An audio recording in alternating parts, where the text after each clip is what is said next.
Hey guys, in this video I'm going to be showing you how to replace your FPV camera, and in this example I'm going to be putting in the new RunCam Swift 2.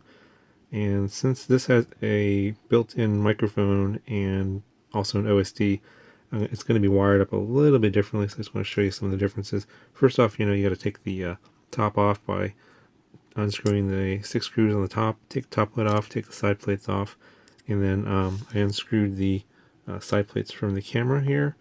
There's this cable here. It's only video and power, and it goes to these 3 leads here on the PDB, and then that sends the video signal to the leads over here for the video transmitter. And you have to basically desolder the camera wires here, these 3 here, and remove the whole thing there. And then I'm going to end up using the cable that came with the Swift 2, and I'm going to cut off the other end and solder on to those leads.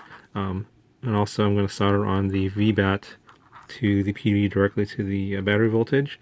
And then the white cable there is the audio, and the audio cable on the video transmitter has been cut off, but so I'm going to have to find another cable there that's that's actually right there next to the yellow one right there. I pulled it out already. It's been cut off. I'm going to pull out the other one as well.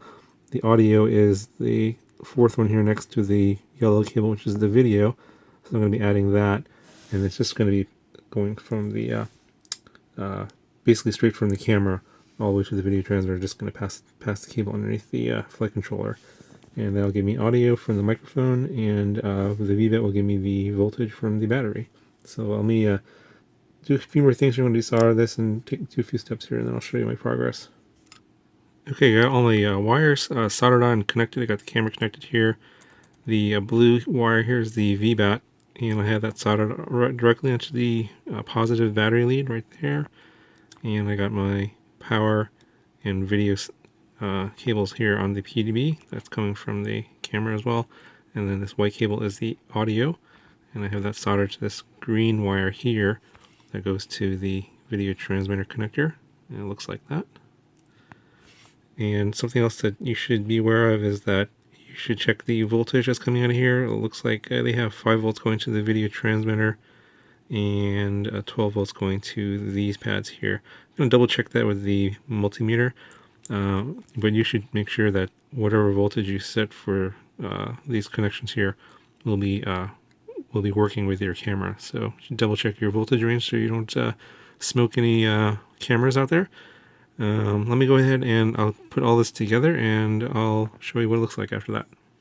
Okay guys, so here it is closed up and everything fits really nice. I think that I would probably maybe not use these side plates for the RunCam Swift 2 if I were to do this again.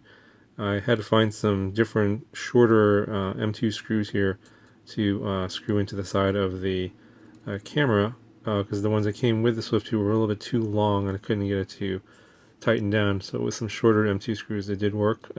You could probably put the bracket underneath right there on the bottom plate. There's 2 screws there and a slot there in the middle. You could possibly use that, but then you wouldn't have the side plates here if you use that bracket. All the wiring went in no problem. I have it connected to this monitor here, and it's got the voltage reading. It is just off by 1/10 of a volt on this particular PDB, so it should be working pretty good, and I'll have some flight footage of this pretty soon. So hope this video is helpful for you guys in setting up your RunCam Swift 2. Let me know if you guys have any questions, and I'll talk to you guys in the next video.